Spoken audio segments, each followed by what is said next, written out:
नमस्कार मु डॉक्टर दिलीप पंडा रथयात्रा दिन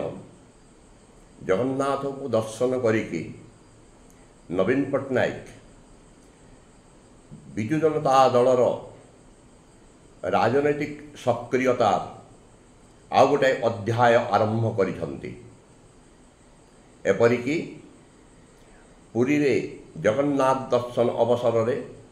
मध्य जो घटना को विभिन्न मीडिया चैनल माने जे गोटे अलौकिक घटना बड़दाण्ड एमती के देखा नाला यही देखु केमती है जितेबले नवीन बाबू राष्ट्रपति को जाइकी से मंचासी नथिले एवं सेठी जाइकी मंच तलू सेठी हाथ जोड़ी नमस्कार कले केंद्र मंत्री धर्मेंद्र प्रधान चली आसिकी मंच उपर को नेले पाछटी नेले सेठी बसैले सेटा गोटाए संयोग बोली कह जाना से थिला नवीन बाबूंकर एक राजनैतिक चाल that is a political tactics जे निर्वाचन पूर्वर मुख्यमंत्री थिबा समय तांकर एक्टिविटी चालीचलन आचार व्यवहार आचरण उच्चारण जो माने 24 वर्ष धरिकी निरीक्षण कर आसी हठात से शपथ ग्रहण उत्सव हो किंबा रथयात्रा दिन जहाँ जो दृश्य आम देखिले सेटा हो सेटा एक व्यतिक्रम भाया मन हुए जे क्षमतारे थिबा और क्षमतारे नथिबा समयर व्यवहार रे अनेक दूरत्व देखा मिले एवं सेटा राजनैतिक दृष्टिकोण देखिले it was a nice political tactics from the side of the ex chief minister Naveen Patnaik बोली की धारणा हुए तार अनेक इंटरप्रिटेशंस हो पारे जे गोटाए निजर इमेज को बजाय रखिबार जे how respectful he is in the public space किंबा जे से विपक्ष को आसिला परे मध्य केमती बीजेपी सहित गोटाए बुझामणा किंबा पॉलिटिकल क्षेत्र को भूली जाई व्यक्तिगत भावे हो केमती गोटे भल संपर्क रखा चाहती ए सब आउ जोठी राष्ट्रपति थांती उपस्थित थांती सेठी ऑफिशियल प्रोटोकॉल मध्य थाए तो सेटा गला एक भिन्न कथा तापरे सेठु आसिकी से पार्टी रिस्ट्रक्चरिंग उपरे घोषणा कले समस्त राज्यस्तरीय कमिटी गुड़ी को भंग करदेले एवं नुआ किछि घोषणा कले किछि वरिष्ठ नेता मानंकु नहीं राज्यस्तरीय प्रवक्ता भावे कहा को मीडिया संयोजक भावे एवं जातीय स्तर रे किछि जन को स्पोक्स पर्सन बा प्रवक्ता भाव रे नियुक्ति देले एवं तही सहित एक आश्चर्यजनक नियुक्ति थिला जे संतृप्त मिश्रंक जे कि कटक लोकसभा आसन रु प्रार्थी हेकी पराजय वरण करिसंती जे संतृप्त मिश्र आगुरु राजनीति को से आसीबा पूर्व से आसिले विजु जनता दल जॉइन कले एवं प्रार्थी हेले कटक लोकसभा ता पूर्व से आदित्य बिर्ला ग्रुप रे दीर्घ 30 वर्ष धरिकी काम करिसंती एवं से भितरे आदित्य बिर्ला ग्रुप रो ग्लोबल लीडर हिसाब रे मध्य काम करिसंती एवं आदित्य बिर्ला ग्रुप होउची जे कि विजु जनता दल को इलेक्ट्राल बॉन्ड माध्यम सबुठारु अधिक चांदा देइछि होउची 240 कोटी टंका एवं एई परिप्रेक्षी रे आमे एइटा मध्य कहिबा रखिबाकू चाहू जे जेते प्रार्थी लोकसभा रे ओडिसा रे लोकसभा विधानसभा रे प्रतिद्वंदिता करुथिले सेमानंग मध्यरु संतृप्त मिश्र थिले सबुठारु धनी एवं तांकर संपत्ति जहाँ से घोषणा करिसंती ଯେ ସେଇଟା ହେଉଛି 461 କୋଟି ଟଙ୍କା ତାଙ୍କର ବ୍ୟକ୍ତିଗତ ଯେଉଁଟା ମୁଭେବୁଲ୍ ଇମୁଭେବୁଲ୍ ପ୍ରପର୍ଟି। ପ୍ରଶ୍ନ ଉଠୁଛି ଯେ ସନ୍ତୃପ୍ତ ମିଶ୍ର ସେ ଗୋଟେ କର୍ପୋରେଟ୍ ଲିଡରସିପ୍ ରୋଲ୍ରେ ଦୀର୍ଘ 3 ଦଶକ ଧରିକି କାମ କରି ଆସିଛନ୍ତି। ଏଇଠି ଏବେ ତାଙ୍କୁ political secretary to the leader of the opposition ନବୀନ ବାବୁଙ୍କର ପଲିଟିକାଲ ସେକ୍ରେଟାରୀ ହିସାବରେ ରାଜନୈତିକ ସଚିବ ହିସାବରେ ତାଙ୍କୁ ଆପଏଣ୍ଟମେଣ୍ଟ ଦିଆଯାଇଛି, ପାର୍ଟି ପୋଷ୍ଟ ଦିଆହେଇଛି। ଏବଂ ପିଆରଓ ହିସାବରେ ଯିଏକି ଆଗରୁ ବି ଥିଲେ ସୁକାନ୍ତ ପଣ୍ଡାକୁ ପବ୍ଲିକ୍ ରିଲେସନ୍ସ ଅଫିସର ହିସାବରେ ଘୋଷଣା କରାଯାଇଛି। ପ୍ରଶ୍ନ ହେଉଛି ଯେ ରାଜନୈତିକ ସଚିବର କାମ କ'ଣ? ପ୍ରାୟ କୌଣସି ଜାଗାରେ ଆପଣ ଏଇ ଗୋଟେ ଅପୋଜିସନ୍ ଲିଡରର ଗୋଟେ ରାଜନୈତିକ ସଚିବ ଥିବାର ଆପଣ ଦେଖିବାକୁ ପାଇବେ ନାହିଁ। ସୋନିଆ ଗାନ୍ଧୀଙ୍କର ଥିଲେ ଅହମ୍ମଦ ପଟେଲ, କିନ୍ତୁ Ahmed Patel was out a political person. ସେ କଂଗ୍ରେସ ଦଳରେ ବହୁ ଦିନ ଧରିକି ତାଙ୍କ ସମ୍ପୃକ୍ତି ଥିଲା। କଂଗ୍ରେସ ଦଳ ବିଷୟରେ, କଂଗ୍ରେସ ଦଳର ନେତାମାନଙ୍କ ବିଷୟରେ, ନେତାମାନଙ୍କର ସମ୍ପର୍କରେ ଏବଂ ଅନ୍ୟ ଦଳର ନେତାମାନଙ୍କର ସମ୍ପର୍କରେ, ଭାରତୀୟ ରାଜନୀତି ସମ୍ପର୍କରେ ତାଙ୍କର ଅଗାଧ ଜ୍ଞାନ ଥିଲା। ସେଥିପାଇଁ ସୋନିଆ ଗାନ୍ଧୀ ତାଙ୍କୁ ତାଙ୍କର ସଚିବ ହିସାବରେ ତାଙ୍କୁ ନିଯୁକ୍ତି ଦେଇଥିଲେ। କିନ୍ତୁ ଏଇଠି ଆଶ୍ଚର୍ଯ୍ୟ ଲାଗେ ଯେ କି ମାତ୍ର 2 ମାସ ହେଲା ଆସିଛନ୍ତି ରାଜନୀତିକୁ। ବୋଧହୁଏ ଓଡ଼ିଶାରେ ବିଜୁ ଜନତା ଦଳ ତରଫରୁ ଯେଉଁ ପ୍ରାର୍ଥୀମାନେ ବିଧାନସଭା କିମ୍ବା ଲୋକସଭାରେ ସେ 21 ଜଣ ଏବଂ 147 ଜଣ ପ୍ରତିଦ୍ୱନ୍ଦିତା କରିଥିବେ, ସେମାନଙ୍କୁ ମଧ୍ୟ ସନ୍ତୃପ୍ତ ମିଶ୍ର ଚିହ୍ନିଥିବେ ନା ନାହିଁ ସେଟା ମଧ୍ୟ ସନ୍ଦେହ। କିନ୍ତୁ ତାଙ୍କୁ ରାଜନୈତିକ ସଚିବ ହିସାବରେ ପୋଷ୍ଟିଂ ଆପଏଣ୍ଟମେଣ୍ଟ ଦିଆଯାଇଛି, ସେଟା ଘୋଷଣା ହେଇଛି। ଏଇ ଯେଉଁ ନିଯୁକ୍ତି, ଦଳୀୟ ନିଯୁକ୍ତି ସନ୍ତୃପ୍ତ ମିଶ୍ରଙ୍କର, ଏଇଠୁ ସ୍ପଷ୍ଟ ହେଉଛି ଯେ ଏବେ ମଧ୍ୟ ଶ୍ରୀଯୁକ୍ତ ଭିକେ ପାଣ୍ଡିଆନ ଦଳରେ ସକ୍ରିୟ ଭାବରେ ସବୁ ନୀତି ନିଷ୍ପତ୍ତି ନେଉଛନ୍ତି। ଆଗ ଶ୍ରୀଯୁକ୍ତ ପାଣ୍ଡିଆନ 2019 ପରଠୁ ଦଳୀୟ ବ୍ୟାପାର ବି ବୁଝୁଥିଲେ ଏବଂ ସରକାରୀ ବ୍ୟାପାର ମଧ୍ୟ ବୁଝୁଥିଲେ ମୁଖ୍ୟ ଭାବରେ, କେଉଁଠି ଘୋଷିତ କେଉଁଠି ଅଘୋଷିତ। ତାପରେ ନିର୍ବାଚନ ସମୟରେ ଅନେକ କଥା ହେଲା, ତାପରେ ସେ ରାଜନୈତିକ ସ୍ତରରୁ ସନ୍ନ୍ୟାସୀ ନେବ ବୋଲିକି ଗୋଟେ ତାଙ୍କର ପ୍ରତି ଓଭର କନଫିଡେନ୍ସ ସେ ଥିଲା, ଗଭୀର ଆତ୍ମବିଶ୍ୱାସ ଥିଲା ଯେ ଆମେ ନିଶ୍ଚିତ ଭାବରେ ଜିତିବୁ। ସେଇଥିପାଇଁ ବୋଧେ ସେ ଘୋଷଣା କରିଦେଇଥିଲେ ଯେ ଯଦି ଆମେ ଜିତିବୁ ନାହିଁ 3/4 ମେଜରିଟି ନେଇକି, ତାହେଲେ ମୁଁ ରାଜନୈତିକ ସନ୍ନ୍ୟାସ ନେଇଯିବି। ଆଉ କିନ୍ତୁ ସେ ସନ୍ନ୍ୟାସ ନେଇପାରୁନାହାନ୍ତି। ଆଉ ଯେତେବେଳେ ପର୍ଯ୍ୟନ୍ତ ସେ ଏପରିକି ଆଇଏଏସ୍ ଅଫିସର ଥିଲେ ବି ସେ ବୁଲି ବୁଲିକି ଅଭିଯୋଗ ପତ୍ର ଗ୍ରହଣ କରୁଥିଲେ। ତ ତାଙ୍କ ସେ ଯେଉଁ ଭିତରେ ଯେଉଁ ସେ ଇଚ୍ଛା କହନ୍ତୁ, ଆଗ୍ରହ, ସ୍ପୃହା, ଗୋଟାଏ ଆକାଂକ୍ଷା ଯେଉଁ ରହିଛି, ସେ ଆସକ୍ତି, ବରଂ ମୁଁ କହିବି ଯେ କ୍ଷମତା ପ୍ରତି ଆସକ୍ତି, ଏବଂ ନବୀନ ବାବୁଙ୍କ ପ୍ରତି ତାଙ୍କ କି ବ୍ୟକ୍ତିଗତ ସମ୍ପର୍କ ତାହା ତ କେହି ଆଜି ପର୍ଯ୍ୟନ୍ତ ଜାଣିନାହାନ୍ତି। କାହିଁକିନା ନବୀନ ବାବୁ ଏଇ ଦୀର୍ଘ 27 ବର୍ଷ ହେଲା ଓଡ଼ିଶା ରାଜନୀତିରେ ଥିଲେ ମଧ୍ୟ ସେ ଏକ ରହସ୍ୟମୟ ଏବଂ ବିସ୍ମୟ ରାଜନୈତିକ ବ୍ୟକ୍ତିତ୍ୱ କହିଲେ ଅତ୍ୟୁକ୍ତି ହେବ ନାହିଁ। ତାଙ୍କ ବିଷୟରେ ବହୁତ କମ୍ ଲୋକଙ୍କୁ ଜଣାଅଛି। he has never been an open personality like other politicians. ସେ ଯେତେ ବେଶୀ ହେଇପାରେ ନିଜକୁ ବିହାଇଣ୍ଡ ଦ ସିନ୍ ଲୁଚେଇକି ରଖୁଥିଲେ, ଯେତିକି ଆବଶ୍ୟକ ସେତିକି ମାତ୍ର ସେ କରୁଥିଲେ। ସେଥିପାଇଁ ପାଣ୍ଡିଆନ ଯେ ଏବେ ବି ସକ୍ରିୟ ଅଛନ୍ତି ସେଥିରେ କୌଣସି ବିଧା ନାହିଁ। କେବଳ ଗୋଟେ ମାତ୍ର ତଫାତ୍ ହେବ ଯେ ସେହି ନୀତି ନିଷ୍ପତ୍ତି ପାଣ୍ଡିଆନ ନେବେ, କିନ୍ତୁ ସେଟା ସନ୍ତୃପ୍ତ ମିଶ୍ର ହିଁ ଭିଜିବୁଲ୍ ହେବେ ଯେ he is taking all the decisions ଭଳିଆ। ଆଗରୁ ପାଣ୍ଡିଆନକୁ ଭେଟିବା ପାଇଁ ଯେମିତି ଡିଫିକଲ୍ଟ ଥିଲା, ଏବେ ସନ୍ତୃପ୍ତ ମିଶ୍ର ହେବେ ନବୀନ ବାବୁ ଏବଂ ଦଳର ଅନ୍ୟ କର୍ମକର୍ତ୍ତା କିମ୍ବା ନେତାମାନଙ୍କର ମଧ୍ୟରେ ସେହି ମଧ୍ୟସ୍ଥି, ମାନେ the system works as it was working. ଯେମିତି ବ୍ୟବସ୍ଥା ଚାଲିଥିଲା ଦଳରେ ସେଇ ବ୍ୟବସ୍ଥା ଚାଲିବ,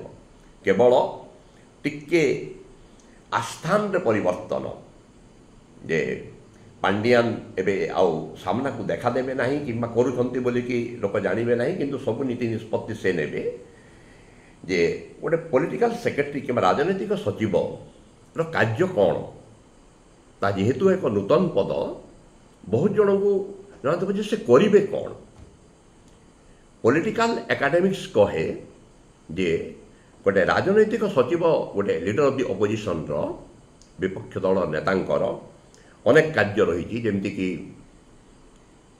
ନମ୍ବର 1 ଆଡଭାଇଜିଂ ଅନ୍ ପଲିଟିକାଲ ଷ୍ଟ୍ରାଟେଜି,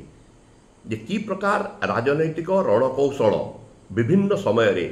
ବିପକ୍ଷ ଦଳ ଏବଂ ବିପକ୍ଷ ଦଳ ନେତା ନେବେ ତାହା ନିର୍ଦ୍ଧାରଣ କରିବା। ଯେ ସେ ରାଜନୈତିକ ଘଟଣା ଗୁଡ଼ିକରେ ହେଉ କିମ୍ବା ପବ୍ଲିକ ରିଲେସନ୍ସ ମେଣ୍ଟେନ୍ କରିବାରେ ହେଉ। ନମ୍ବର 2 ଆମେ କହିପାରିବା ଯେ ଦଳୀୟ କର୍ମକର୍ତ୍ତାଙ୍କ ସହିତ ଏବଂ ଦଳୀୟ ନେତୃବୃନ୍ଦଙ୍କ ସହିତ ଗୋଟେ ଯୋଗସୂତ୍ର ସ୍ଥାପନ କରିବା, to act like a bridge between the leader of the party and the rest of the party leaders and workers। 3 ନମ୍ବରରେ ହେଲା ଯେ ମିଡ଼ିଆ ଏବଂ ପବ୍ଲିକ ରିଲେସନ୍ସ ବାବଦରେ ବୁଝିବା, ଯେ କେମିତି ମିଡ଼ିଆ ସହିତ ସମ୍ପର୍କ ଏବଂ ଜନସାଧାରଣଙ୍କ ସହିତ ସମ୍ପର୍କ, ପବ୍ଲିକ ରିଲେସନ୍ସ କେମିତି ରକ୍ଷା କରାଯାଇପାରିବ, ଯେମିତିକି ଦଳୀୟ ନୀତି ନିଷ୍ପତ୍ତିକୁ ଠିକ୍ ଭାବେ ଲୋକଙ୍କ ପାଖରେ ପହଞ୍ଚା ଯାଇପାରିବ, ସେ କଥା ବୁଝିବା। ନମ୍ବର 4 ହେଲା ରିସର୍ଚ୍ଚ ଆଣ୍ଡ ଆନାଲିସିସ୍, ଯେ ଲେଜିସ୍ଲେଟିଭ୍ ମ୍ୟାଟର୍ସରେ ବ୍ୟବସ୍ଥାପିକା ଆସେମ୍ବଲିରେ କେଉଁ ପ୍ରକାର ନୀତି ନିର୍ଦ୍ଧାରଣ ହେବ, ସରକାରଙ୍କର ପବ୍ଲିକ ପଲିସିଜ୍ କୁ କେଉଁ ପ୍ରକାର ଗ୍ରହଣ କରାଯିବ, କେଉଁ ଜାଗାରେ ସମାଲୋଚନା କରାଯିବ, କେଉଁ ଜାଗାରେ ତାକୁ କିଛି ଆମେଣ୍ଡ କରିବା ପାଇଁ, ପରିବର୍ତ୍ତନ କରିବା ପାଇଁ କିଛି ସଜେସନ୍ସ ଦିଆଯାଇପାରିବ, ଏହିସବୁ ମ୍ୟାଟରକୁ ନେଇକି ଗୋଟାଏ ରକମର ଗୋଟେ ରିସର୍ଚ୍ଚ ଆନାଲିସିସ୍ କରିବା କାମ ହେଉଛି ପଲିଟିକାଲ ସେକ୍ରେଟାରୀଙ୍କର। ନମ୍ବର 5 ହେଉଛି ଯେ କନଷ୍ଟିଚୁଏନ୍ସି ୱାର୍କ, ଲିଡର ଦି ଅପୋଜିସନଙ୍କର କନଷ୍ଟିଚୁଏନ୍ସି, ଯୋଡ଼େରୁ ଠିଆ ହେଇଥିଲେ ଗୋଟେରୁ ହାରି ଯାଇଛନ୍ତି, ତାଙ୍କ ହିଞ୍ଜିଲି ଯେଉଁଟା ରହିଛି, ସେ କନଷ୍ଟିଚୁଏନ୍ସିରେ କୁ ଲୋକଙ୍କର ଯାହା ସମସ୍ୟା ରହିଛି, ଯାହା ପ୍ରସଙ୍ଗ ରହିଛି, ତାକୁ କେମିତି ଆଡ୍ରେସ୍ କରିବେ ସେଇଟାକୁ ବୁଝିବା, ସେ କୋର୍ଡିନେସନ୍ କରିବା। ନମ୍ବର 6 ହେଉଛି ଲେଜିସ୍ଲେଟିଭ୍ କୋର୍ଡିନେସନ୍, ସେଟା ହେଲା ଯେ ଆସେମ୍ବଲି ଭିତରେ କେଉଁ ପ୍ରକାରର ଆକ୍ଟିଭିଟିଜ୍ ଲିଡର ଦି ଅପୋଜିସନ୍ ଗ୍ରହଣ କରିବେ କିମ୍ବା ଦଳ ଗ୍ରହଣ କରିବ, ଯେ ଦଳପତିଙ୍କର, ବିପକ୍ଷ ଦଳ ନେତାଙ୍କର ଭାଷଣ ତିଆରି କରିବାଠୁ ଆରମ୍ଭ କରିକି ଆସେମ୍ବଲିରେ କି ପ୍ରକାର କ୍ୱେଶ୍ଚନ୍ ପଚାରିବେ, କେଉଁ ନୀତି ଉପରେ, କେଉଁ ନିଷ୍ପତ୍ତି ଉପରେ ସେ କ୍ୱେଶ୍ଚନ୍ ପ୍ରଶ୍ନାବଳୀ ତିଆରି କରିବା, କିମ୍ବା ମ୍ୟାନେଜିଂ ଦ ଲେଜିସ୍ଲେଟିଭ୍ ଏଜେଣ୍ଡା, ଯେ କି ଏଜେଣ୍ଡା ନେଇକି ବିପକ୍ଷ ଦଳ ଆସେମ୍ବଲିରେ ସରକାରୀ ଦଳକୁ ଘେରିବ, ସେସବୁ ତିଆରି କରିବା। ନମ୍ବର 7 ହେଉଛି ଯେ ଇଭେଣ୍ଟ ଅର୍ଗାନାଇଜେସନ୍, ଯେ ବିଭିନ୍ନ ସାଂଗଠନିକ କାର୍ଯ୍ୟାବଳୀ କେମିତି ସୁସଙ୍ଗତ ଭାବରେ ଅର୍ଗାନାଇଜ୍ କରିହେବ, ଯେ ସେଥିପାଇଁ ଯୋଜନା ପ୍ରସ୍ତୁତ କରିବା ଏବଂ ତାକୁ ଠିକ୍ ଭାବରେ ଅର୍ଗାନାଇଜ୍ କରିବା, ସଂଗଠନ କରିବା, ଯେ ବିଭିନ୍ନ ଇଭେଣ୍ଟସ୍, ବିଭିନ୍ନ ରେଲିଜ୍, ପଲିଟିକାଲ ରେଲିଜ୍, ବିଭିନ୍ନ ସଭା ସମିତି ଏଗୁଡ଼ାକକୁ ଆଉ ସେଥିପାଇଁ ସପୋର୍ଟ କେମିତି, ସମର୍ଥନ କେମିତି ଲୋକଙ୍କର ଅଣାଯାଇପାରିବ, ସେଟାକୁ ଟୁ ମୋବିଲାଇଜ୍ ଦ ସପୋର୍ଟ, ଆଉ ଲୋକଙ୍କୁ जनसाधारण को दलीय कार्यक्रम गुड़िक केमिति जोड़ी हेब that is event management. Next है जे पॉलिसी डेवलपमेंट जे केउ प्रकार डेवलपमेंट पॉलिसी प्रपोजाल्स गुड़ी को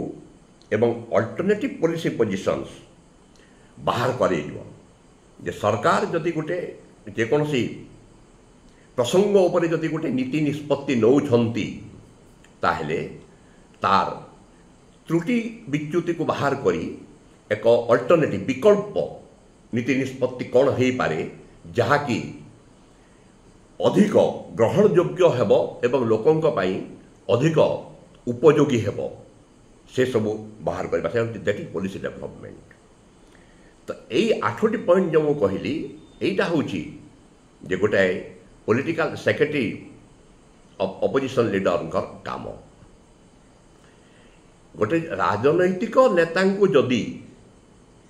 यही पद दिया नहीं था राजनैतिक सचिव पद ताहले कहारी किछि कहिबार नथिला कारण गोटाए कॉर्पोरेशन रो नेतृत्व नेबा एवं गोटे राजनैतिक दलर नेतृत्व नेबा भितर एक फरक रही से फरक अत्यंत गभीर आंक से अभिज्ञता नाही से आमे कहूचु जे संतुप्त मिश्र केवल गोटाए मुखटा मास्क होकि रहिबे एवं जहाँ जमिति चली था जमिति बीके पांडियान सब नीति निष्पत्ति नौथिले से ही नेबे आ एसबू विषय रे से ही सब जहाँ कहिबे जहाँ डायरेक्शन देबे निर्देश देबे संतुप्त मिश्र से अनुसार काम करिवे। खाली लोकन को देखाइबा पई एटी संतुप्त मिश्र आसीबे एवं बाकी जहाँ रहिला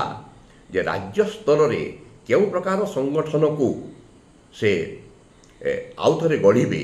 एवं सेठी बबी दासकर भूमिका कौन हेबो कहीं आमे देखिना जे पूर्वतन विधायक प्रभात विश्वाल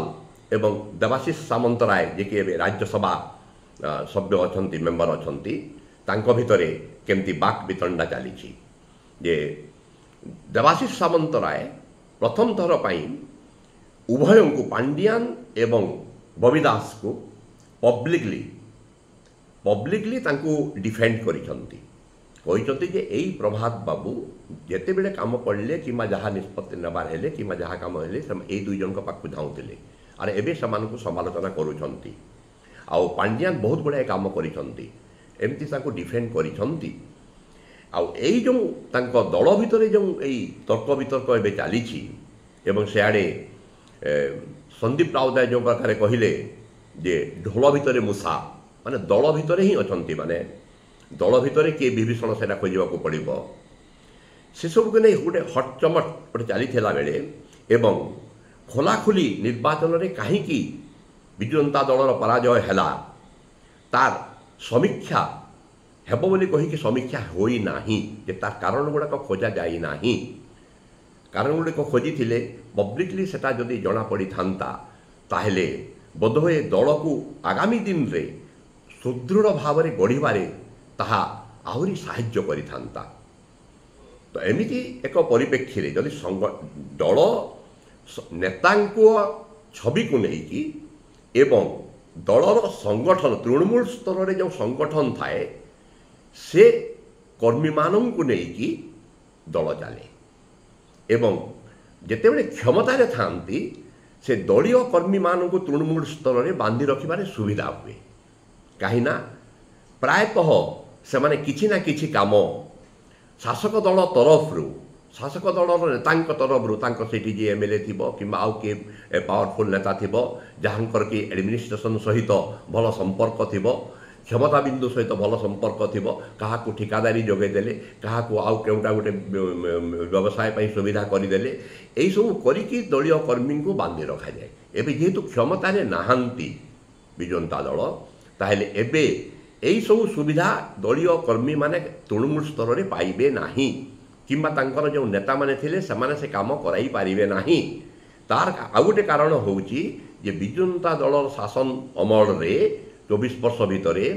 गोटे ब्यूरोक्रेटिक सेंटर्ड गोटे अमलातांत्रिक केन्द्रिक जो शासन व्यवस्था हो जाइथिला प्रायतः सबू ଜିଲ୍ଲାରେ ଜିଲ୍ଲା କଲେକ୍ଟର ମାନେ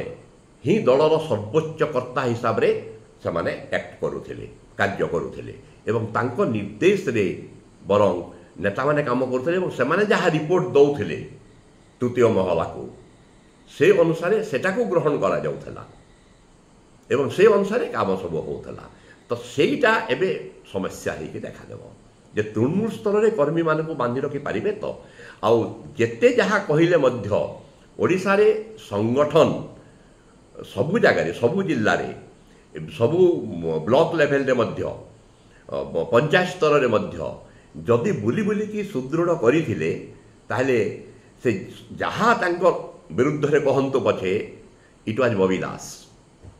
କାହିଁକିନା ସେ 30ଟି ଜିଲ୍ଲାର ସବୁ ଜାଗାରେ ପ୍ରାୟ ସେ କର୍ମୀମାନଙ୍କୁ ବି ଚିହ୍ନିଥିଲେ ଏବଂ କର୍ମୀମାନେ ବି ତାଙ୍କୁ ଚିହ୍ନିଥିଲେ ଏବଂ ସଂଗଠନ କାମ ସେ ହିଁ କରୁଥିଲେ, ସେ ହିଁ ସଂଗଠନକୁ ଠିକ୍ ଭାବରେ ବଜାୟ ରଖିଥିଲେ ଆଉ ସଂଗଠନର ମେରୁଦଣ୍ଡ ହିସାବରେ ସେ କାମ କରୁଥିଲେ। ସେଥିପାଇଁ ତାଙ୍କୁ ବାଦ ଦେଇ ଏବେ ଆଉ କାହାକୁ ଆଣି ଯେ ସଂଗଠନକୁ ଏମିତି ସମ୍ଭାଳା ଯାଇପାରିବ ଯେତେବେଳେ କି ବିରୋଧୀ ଦଳରେ ଅଛନ୍ତି, ହାତରେ କ୍ଷମତା ନାହିଁ, ତାହା ଏକ ବିରାଟ ପ୍ରଶ୍ନବାଚୀ। ନମସ୍କାର।